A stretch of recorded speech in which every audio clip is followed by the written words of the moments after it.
इसी पर भारत और पाकिस्तान के बीच बड़ी बहस करने के लिए हमारे साथ 4 खास मेहमान जुड़े हुए हैं। Retired major general Sheru Thapliyal, defence expert हमारे साथ जुड़े हुए हैं।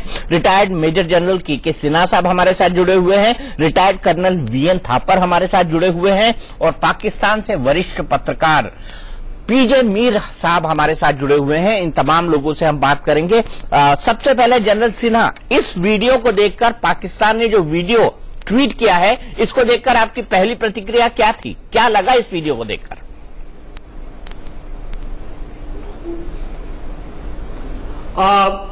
देखिए दीपक जी, इस वीडियो के देखने के बाद केवल एक सोल्जर जो ग्राउंड पे रहा है वो हंस ही सकता है। एक वीडियो को कैसे ट्यूट करके तोड़ मरोड़ के पेश किया गया है। यदि उसकी टेक्निकलिटी में जाएं, आप टेक्निकल एस्पेक्ट में देखिए किस तरह से कलर बदल रही है, कैसे डिफरेंट जगहों में वो गोले जो भी मेरे फील्ड फायरिंग रेंज के अंदर में वो गिरा रहे हैं और उसको दिखा रहे हैं कि उन्होंने पोस्ट उड़ा दिया। यदि आप इंडियन आर्मी की जो वीडियो रिलीज हुई है उसको आप देखें, क्योंकि आप देखिए यदि इंडियन आर्मी ने यह वीडियो रिलीज किया होगा तो उसका एक डिसीजन बहुत पहले लिया होगा कि हम इस एक्शंस को दिखाएंगे। उसके प्रिपरेशन के लिए बहुत समय लगता है। पाकिस्तान एक रैग टैग आर्मी है। वो कहता है कि उसने भी एक वीडियो बनाई है, ना तो उनके पास क्षमता है और ना कोई बना सकता है।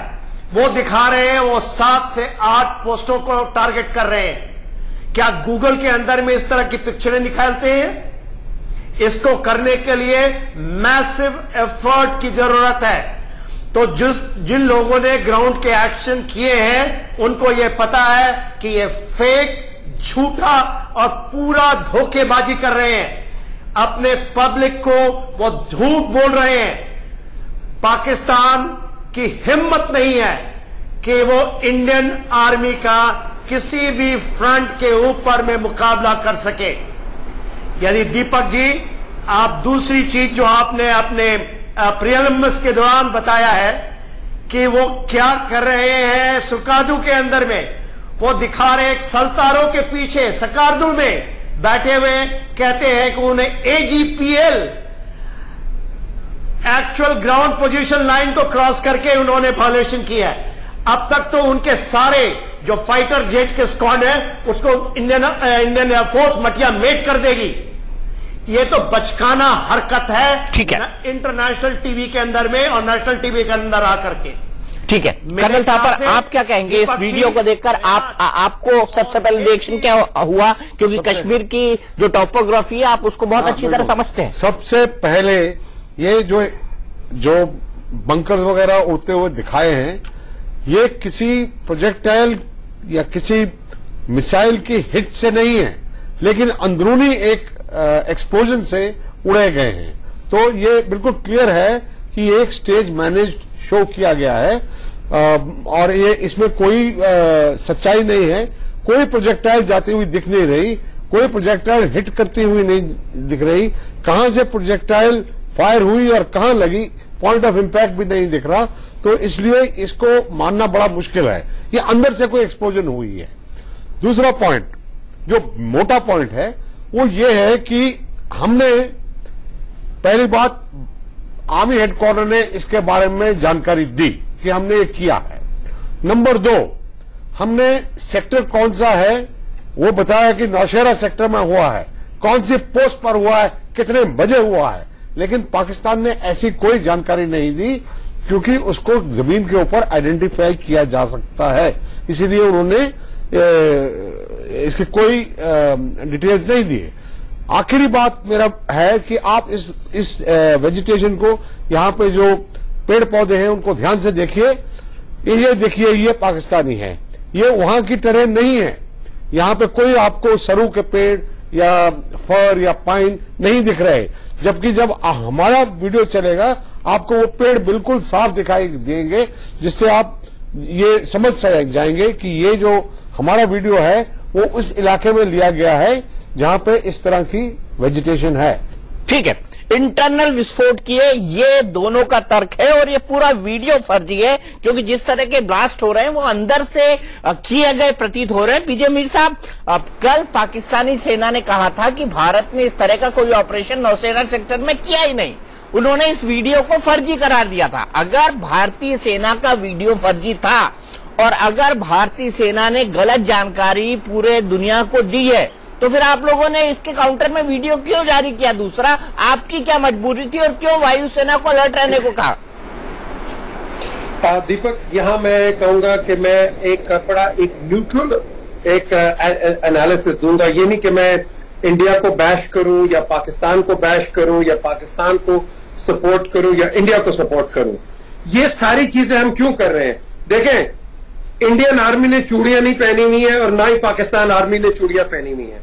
द क्वेश्चन इज, हम हर दफा एक बहस पे उलझ जाते हैं कि हिंदुस्तान ने ये किया, हिंदुस्तान कहता है पाकिस्तान ने ये किया। हम उस तरीके या उस कुर्सी पे क्यों नहीं बैठते हैं कि जिसमें हम ये जो हमारे निटी ग्रिटी प्रॉब्लम्स हैं हम इनको रिजॉल्व करें। हम एक दूसरे को थ्रेट करना शुरू कर देंगे। अब हिंदुस्तान का मीडिया पाकिस्तान को कंडेम करेगा, बिल्कुल उसको करना चाहिए क्योंकि उसने प्रोटेक्ट करना है इंडियन इंटरेस्ट। या पाकिस्तानी मीडिया है वो यहां हिंदुस्तान को कंडेम करेगा। Why don't we get out of this rhetoric कि हम इंडिया को ये कर देंगे, इंडिया को ये कर देगा, पाकिस्तान ने ये किया, इंडिया ने वो किया। आई थिंक इट इज टाइम कि ये जो इंसानी जानें हम हिंदुस्तान में देखते हैं जाया होती हैं, पाकिस्तान में देखते हैं जाया होती हैं। दीपक, हमें बहुत आगे चलना चाहिए बिकॉज वो कहते हैं they don't make land any more but they are making a lot of people. So I think it is time कि sensibility, sanity and rationality must come in between the leadership of the two countries. But yes, you're right, analysis ये होगा कि वहां के जो hawks हैं आपके, वो एक ऐसा आग लगाएंगे, इधर के जो हॉक्स हैं वो दूसरी आग लगा देंगे और एक दूसरे के अंदर एक अननेसेसरी एक बहस आ जाएगी। और ये 70 साल से चल रही है। भारत तो बातचीत करने को तैयार है। भारत ने सिर्फ एक बात कही है कि terror and talks can not go together. आप टेरर रोकेंगे। परसों ही वीडियो आया है कि किस तरह से आप कश्मीर के सेपरेटिस्ट की फंडिंग कर रहे हैं, सिर्फ उनको उकसाने के लिए कि भारत के खिलाफ वो प्रोपेगेंडा चलाए। ये आप कर रहे हैं, ये एक हकीकत है और इसके वीडियो सबूत भी सामने आ गए हैं। एनआईए इसकी जांच कर रही है। और आपने मेरे उस सवाल का भी जवाब नहीं दिया कि अगर भारतीय सेना का वीडियो फर्जी था तो पाकिस्तानी सेना को वीडियो जारी करने की क्या जरूरत थी? ये जरूरत इसलिए थी बिकॉज अगर वो ना करे तो आपके साइड से जो लोग हैं वो इसको काउंटर करेंगे जिस तरह आप अभी इसको काउंटर कर रहे हैं। मैं यही आपसे कह रहा हूं कि ये हमें इस चीज को खत्म करना चाहिए। देखें, मैं बड़ा क्लियर हूं एक चीज के ऊपर कि ना आप हिंदुस्तान को अंडर एस्टिमेट करें, ना पाकिस्तान को अंडर एस्टिमेट करें। हमने मिडिल ऑफ द रोड रास्ता निकालना है, जो हमने देखा था जसवंत सिंह के जमाने के अंदर और जनरल मुशर्रफ के जमाने के अंदर। दोनों एक अच्छी लाइन पे आ रहे थे, वो लाइन टूट गई है। ये इसलिए टूटी है क्योंकि आज हम एक दूसरे पे ब्लेम गेम पे पड़ गए हैं। ये हम क्यों पड़े हैं? इस ब्लेम गेम पे दीपक हमने निकलना है। बातें तो बड़ी होंगी, यहां मैं कहूंगा भाई हिंदुस्तान को हम ये कर देंगे, और यार हिंदुस्तान को कोई नहीं कुछ कर सकता, ना ही पाकिस्तान को कोई कुछ कर सकता है। हमने एक रैशनैलिटी पे जाना है और आगे बढ़ना है। अब बात आती है ये countering all accusations, countering all these espionage activities. ये हर जगह है। हिंदुस्तान भी यह जासूस भेजता है, पाकिस्तान भी जासूस भेजता है, इसमें कोई डिनाइल नहीं होनी चाहिए। ये काम है दोनों का, पूरी दुनिया में होता है, लेकिन हमने इसको ओवरराइड करना है। देखें, मैं शायद अमेरिका से अपनी दोस्ती शायद कोल्ड कर लूं, शायद तोड़ लूं, मैं अपने नेबर को नहीं चेंज कर सकता। हिंदुस्तान सारी उम्र मेरा नेबर। ये बात तो अटल बिहारी वाजपेयी ने भी कही थी, लेकिन पाकिस्तान है कि मानता ही नहीं। पाकिस्तान है कि मानता ही नहीं। मैं फिर आपको एग्जांपल दूंगा, आप कहेंगे आप पुरानी बातों में जा रहे हैं। जनरल सिन्हा, आखिरकार मीर साहब जो कह रहे हैं उसमें भारत को बातचीत करने में तो कोई दिक्कत है नहीं ना, लेकिन कैसे टेररिज्म फैलाता है पाकिस्तान भारत के अंदर, कश्मीर के अंदर, इसका भी एग्जांपल इनको दे दीजिए।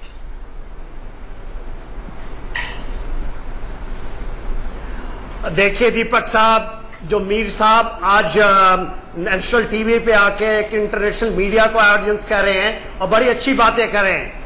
मैं इनसे ये पूछना चाहता हूं, बिफोर जो आपने मेरे से सवाल पूछा है कि मैं इनका कुछ उदाहरण दूं, मैं इनसे सवाल पूछना चाहता हूं। 2 दिन पहले जब इनके प्राइम मिनिस्टर साहब रियाद में गए थे और उनको बहुत कोल्ड शोल्डर मिला है, पूरा नेशनल टीवी पाकिस्तान का उनके ऊपर तूतुआ सवाल खड़ा कर रहा था। क्यों नहीं पाकिस्तान टीवी एक बार भी उनके मिलिट्री लीडरशिप से और उनके पॉलिटिकल लीडरशिप से ये कहता है कि पाकिस्तान जो इंडिया स्टेप ले रहा है उसके ऊपर में क्या कर रहे हैं? ये तो इस तरह के वीडियो जारी कर रहे हैं इनके मीडिया। ये देखिए जमीन के ऊपर में पाकिस्तान की मीडिया क्या करती है। हमारे सामानों के जब सर कट के ले जाते हैं तो इनके मीडिया में ये दिखाया जाता है कि वहां पर उनके जो बैट एक्शन टीम ने कार्रवाई की है उन्होंने उसका रिवेंज लिया है। अब कब का रिवेंज लिया है? 71 की लड़ाई का रिवेंज लिया है। जब कारगिल की लड़ाई में मुंह की खानी पड़ी और जब भागना पड़ा उसका रिवेंज लिया है। हम 1000 कट की बात करते हैं और फिर मीर साहब जब इस तरह की बातें करते हैं तो ये 2 तरह की दोगली बातें हैं। मीर साहब, यदि आप जो बातें करते हैं हम उससे पूरी सहमत हैं। इंडिया ने आपको 2.5 years दिया है प्रेजेंट गवर्नमेंट ने कि आप पीसफुल तरीके से बात मानिए, नहीं तो हार्ड वे आपको सिखाया जाएगा। आप 71 में नहीं समझे, 99 में नहीं समझे और मेरे ख्याल से समय आ गया है कि आप समझेंगे जब आप अपने देश का अगला बंटवारा करवाएंगे। मीर साहब, ये पूरी जिम्मेवारी आप पर है, आपकी सेना पे है, आपके पॉलिटिकल पीपल के ऊपर में है। मीर साहब, आप भी ये जानते हैं कि पंजाब को छोड़ के बाकी पूरा का पूरा पाकिस्तान सुलग रहा है। ठीक है, उसके कई सारे रीजंस हैं कि आखिरकार बलूचिस्तान में, आखिरकार पाकिस्तान ऑक्यूपाइड कश्मीर में आदमी इतना हैरान परेशान क्यों है अगर वो पाकिस्तान का इंटीग्रल पार्ट है। लेकिन अगर मैं उसको छोड़ भी दूं तो भी यह हकीकत है कि नरेंद्र मोदी के प्रधानमंत्री बनने के बाद उन्होंने ही नवाज शरीफ को बुलाया, उन्होंने ही उफा में उनसे मुलाकात की और एक बार सेक्रेटरी लेवल टॉक्स भी हुई बैंकॉक के अंदर। मुझे आप ये बताइए कि इन तीनों चीजों में भारत ने इनिशिएटिव लिया था, लेकिन भारत का स्टैंड सिर्फ यही है कि आतंकवाद और बातचीत साथ साथ नहीं हो सकती। पाकिस्तान इसमें क्लैरिटी क्यों नहीं रखता है? पाकिस्तान इस पर कोई कदम क्यों नहीं उठाता है?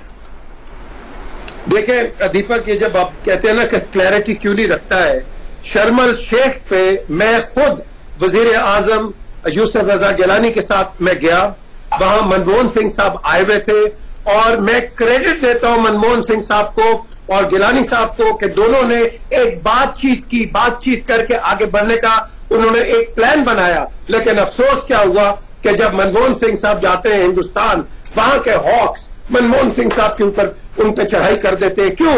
क्योंकि वो एक पीस का एक हाथ आगे रखते हैं।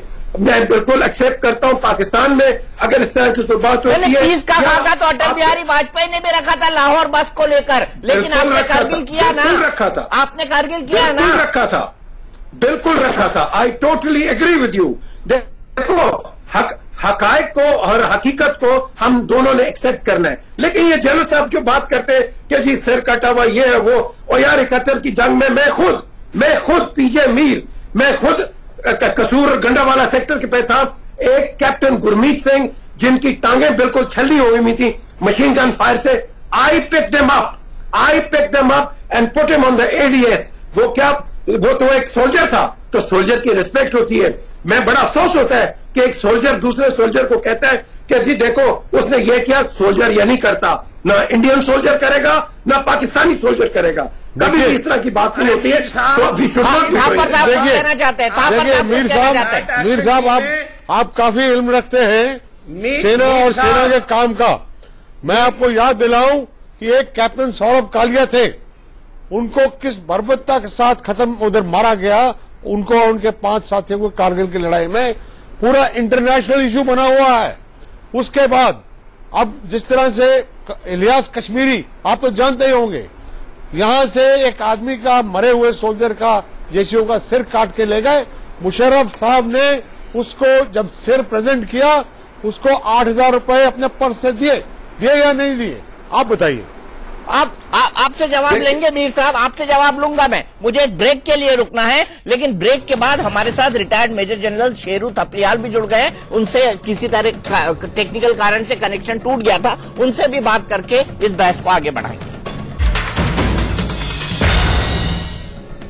तो क्या पाकिस्तान जो आतंकियों के लॉन्च पैड बर्बाद हुए हैं उससे बौखला गया है, इसलिए हवाई एक्सरसाइज कर रहा है, इसीलिए फर्जी वीडियो जारी किया है कि हमने भी भारतीय चौकियों पर हमला किया था? सीधे चलते हैं जनरल शेरू थपलियाल के पास। जनरल थपलियाल, क्या जरूरत थी पाकिस्तान को इस वीडियो को जारी करने की? क्योंकि साफ दिख रहा है कि ये पाकिस्तान का वीडियो फर्जी है, इसमें कई कट्स हैं और जो ब्लास्ट हो रहे हैं वो बाहर से नहीं आ रहे, इंटरनल हो रहे हैं। क्या हकीकत लगती है आपको इसकी?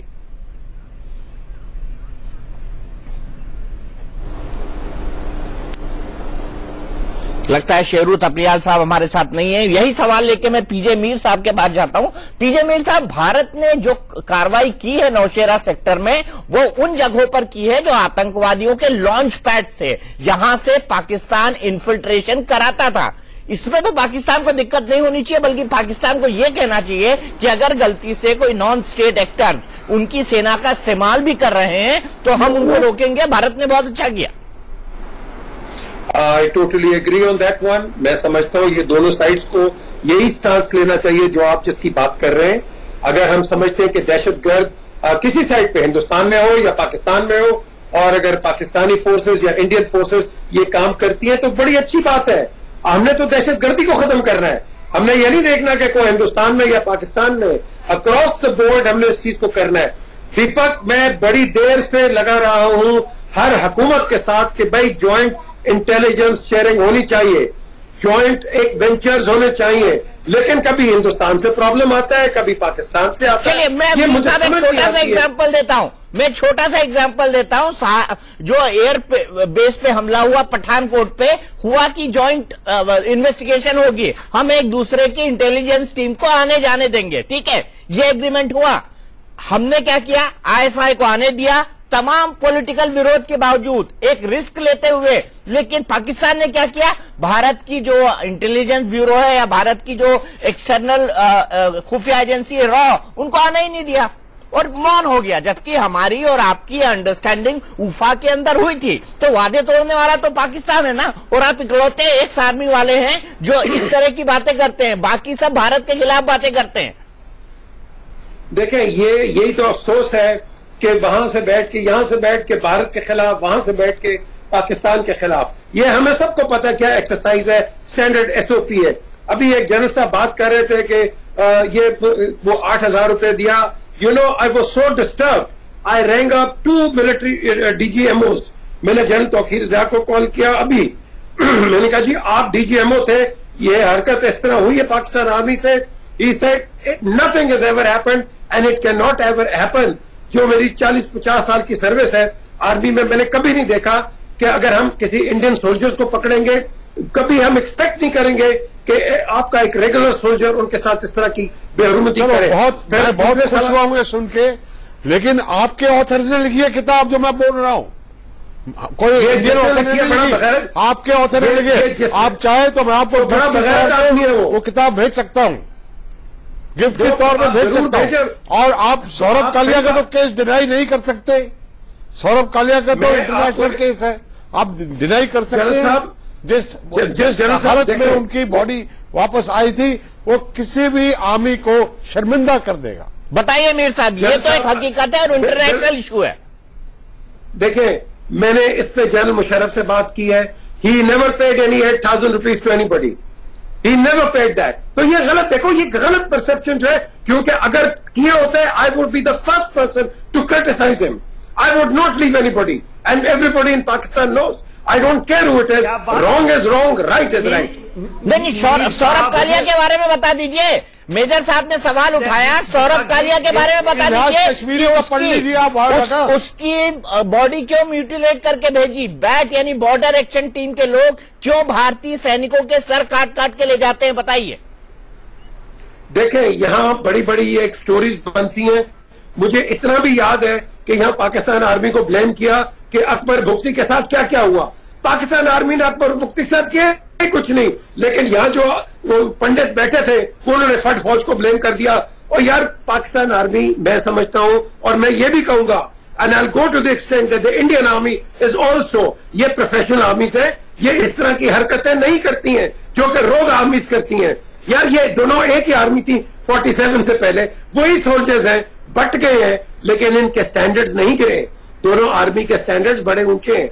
और ये बदकिस्मती हमारी है कि इसमें जो political angles, political factors and people who are not qualified to speak, they come along and give and create misperceptions. देखिए मेरे पैनल पे सब जनरल बैठे हुए हैं, मेरे पैनल पे सब जनरल बैठे हुए हैं और सभी ने फौज के अंदर अपनी पूरी जिंदगी दी है। जनरल थपलियाल अपना बेटा खोया है। मैं आपसे जानना चाहता हूं, क्या हिंदुस्तान और पाकिस्तान की आर्मी की तुलना की जा सकती है? क्या हिंदुस्तान की आर्मी वैसा करती है जिस तरह की हरकतें पाकिस्तान की आर्मी करती है? अपनी सिविल एडमिनिस्ट्रेशन को काम नहीं करने देती। देखिए ये अब एक डिबेट है, अब आप एक प्रोवोकेशन नहीं, ये सवाल जनरल शेरू थपलियाल के लिए। मैं आपके पास आता हूं पीजे मीर साहब। ओके, देखिए ऐसा है कि हमारे देश में फिर टेक्निकल प्रॉब्लम है, उनकी तक आवाज नहीं जा रही है। जनरल सिन्हा आप इसका जवाब दें, फिर हम पीजे मीर साहब से जवाब लेंगे। देखिए दीपक, इस तरह के सवाल दीपक साहब उसको आवाज ही नहीं आ रही है। जनरल सिन्हा आप बोलिए। नहीं, यहाँ सुनाई दे रहा है, लेकिन जो हमसे वो पूछ रहे हैं सवाल वो हमको हमारा नहीं सुनाई दे रहा। जनरल सिन्हा आप बोलिए प्लीज। पूरा आप देखिए दीपक साहब, आप मीर साहब बड़े ही सरल शब्द में, बड़ी धीमी आवाज में ऐसी बातें कर रहे हैं और जनरलों की एक पाकिस्तान आर्मी की तुलना इंडियन आर्मी से करते हैं। इंडियन आर्मी जो कि वर्ल्ड की मोस्ट प्रोफेशनल आर्मी है और पाकिस्तान वर्ल्ड की मोस्ट रोग आर्मी है।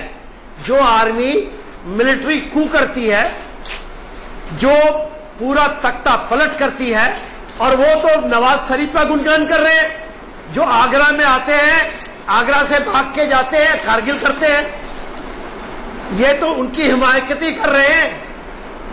मीर साहब सरल शब्दों में जनरलों की चापलूसी मत कीजिए। पाकिस्तान जनरलों की कोई मुकाबला नहीं है इंडियन आर्मी और पाकिस्तान आर्मी की। पाकिस्तान की आर्मी आपकी कंट्री को दो भागों में बांट दी और उनका बस चले तो अपने फायदे के लिए पाकिस्तान के और टुकड़े करा देंगे। आज आपका सबसे बड़ा जो मुद्दा है वो पाक रीजन के अंदर में चाइना पाकिस्तान का इकोनॉमिक कॉरिडोर है, जिसको बैकिंग पाकिस्तान आर्मी कर रही है। पाकिस्तानियों को यह सपना दिखा रही है कि ये यदि सक्सेसफुल होता है, पाकिस्तान हांगकांग की तरह चाइना का एक इकोनॉमिक पार्टनर बन जाएगा और सब जो भी मिसडीड है सब अच्छी हो जाएगी। ये एक सपना है। यदि आपने सुना हो जर्मन एम्बेसडर को, तो मेरे ख्याल से इतना बड़ा धोखा पाकिस्तान आर्मी इन गाइज अपने सिविलियन के साथ कर रही है। आपके लिए यही है कि जमीन के ऊपर भारत के सामने प्रोफेशनल तरीके से पेश आइए। मीर साहब, मैं आपसे जानना चाहता हूँ, आप खुद सेना में रहे। जनरल साहब एक मिनट, आप खुद सेना में रहे, मुझे बताइए कि सेना का काम क्या मिलिट्री कू करना है? और ये भी बता दीजिए कि कितनी बार पाकिस्तान की सेना ने सिविल एडमिनिस्ट्रेशन को जबरदस्ती हटाकर वहां की सत्ता हासिल की है? कितने डिक्टेटर हुए हैं पाकिस्तान में? दीपक, यहाँ पॉलिटिकल डिक्टेटर्स भी होते हैं और पॉलिटिकल आप कह लो कि ये मिलिट्री डिक्टेटर्स भी होते हैं। डिक्टेट तो सब कराते हैं।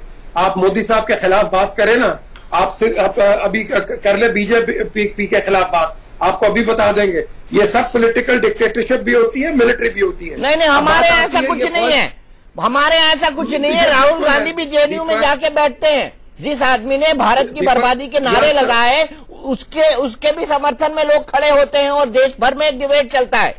मेरे ख्याल से भारत में किसी के बोलने की आजादी पर किसी भी तरह का कोई संकट नहीं है। और ना ही मोदी जी के खिलाफ बोलने पर किसी को पीनलाइज किया जाता है। अच्छा जरा सुन तो लेना, बात यह है कि अभी ये फौज का नाम जिक्र करते हैं तो फिर फौज से हाथ क्यों मिलाते हैं? ये मुझे बताएं ना, ये क्यों फौज से हाथ मिलाते हैं? कि अगर कहते हैं कि फौज ये ऐसी है, फौज को तो वेलकम करके कश्मीर का मसला भी ठीक करना चाहते हैं वहां बैठ के, फिर फौज से क्यों हाथ मिलाते हैं? देखो ये इंटरनल मामला है पाकिस्तान का। आपने मेरे सवाल का जवाब नहीं दिया। आपने कहा कि भारत और पाकिस्तान की फौज बराबर है, दोनों बहुत प्रोफेशनल है। मैं ये जानना चाहता हूं कि दुनिया की किस प्रोफेशनल फौज ने अपने सिविल एडमिनिस्ट्रेशन को कू में हटाकर वहां पर मिलिट्री शासन स्थापित किया? देखें, और कितनी बार पाकिस्तान में हुआ? ये बिल्कुल होता है, बिल्कुल होता है। जब पाकिस्तान के बाहर के बॉर्डर्स पे डिस्टर्बेंसेस होती हैं, जो कि इसका पोरस बॉर्डर है, आप देखेंगे कि इस तरह की सिचुएशंस होंगी, बिल्कुल होंगी। अगर आपकी पॉलिटिकल लीडरशिप से काम नहीं करती है तो फिर यही होगा। At the end of the day it is the arm forces of any country who come along and save that country. तो यस, बिल्कुल है, ये होता है और होता रहेगा। लेकिन सवाल यह उठता है, हमने मीर साहब जवाब दिए, क्या आप इंटरनेशनल टीवी के ऊपर में बड़ी बातें कर रहे हैं? Military is absolutely subdued to political process of a country.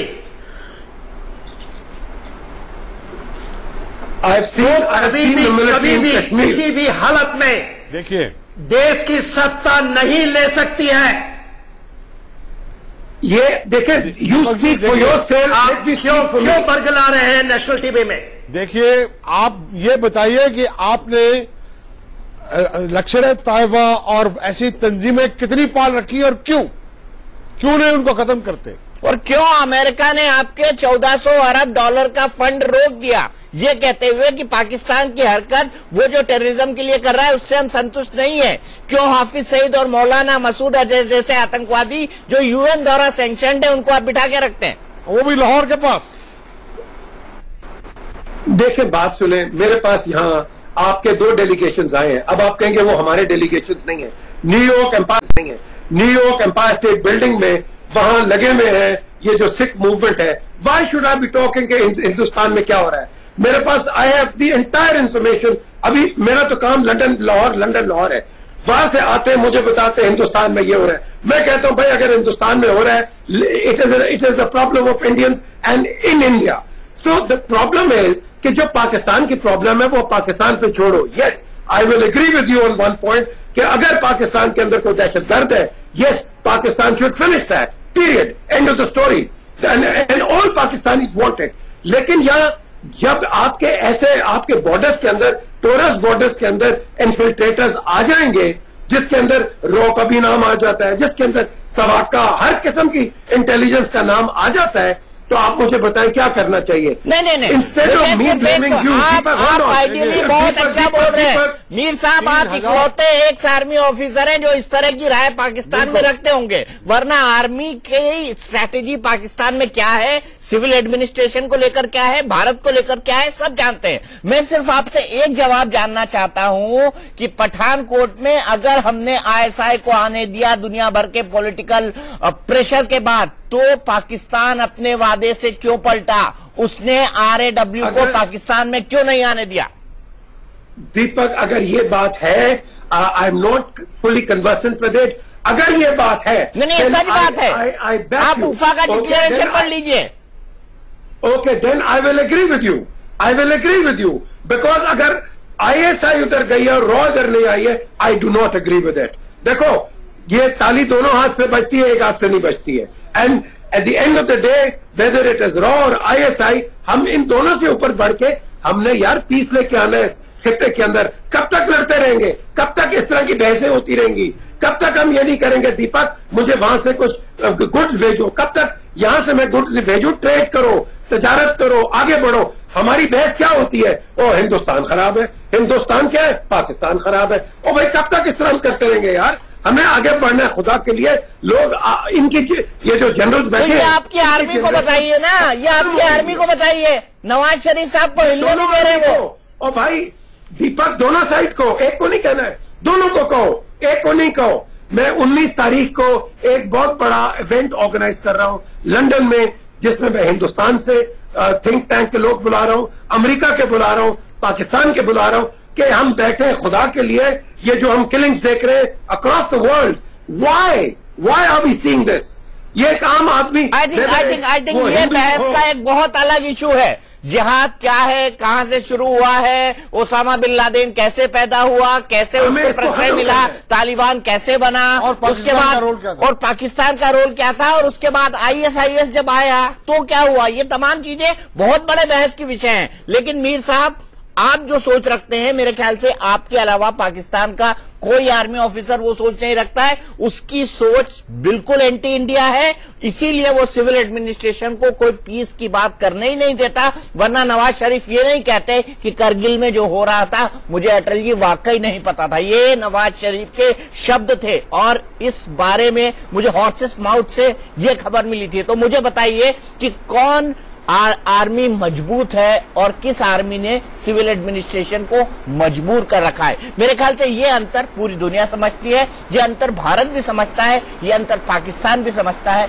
लेकिन पाकिस्तान के लोग इस कटु सत्य को एडमिट करने में, स्वीकारने में काफी झिझकते हैं, काफी हिचकिचाते हैं। टुनाइट विद दीपक चौरसिया में आज के लिए इतना ही। लेकिन इंडिया न्यूज पर खबरों का सिलसिला लगातार जारी है। आगे मेरे साथ देखिए अंदर की बात।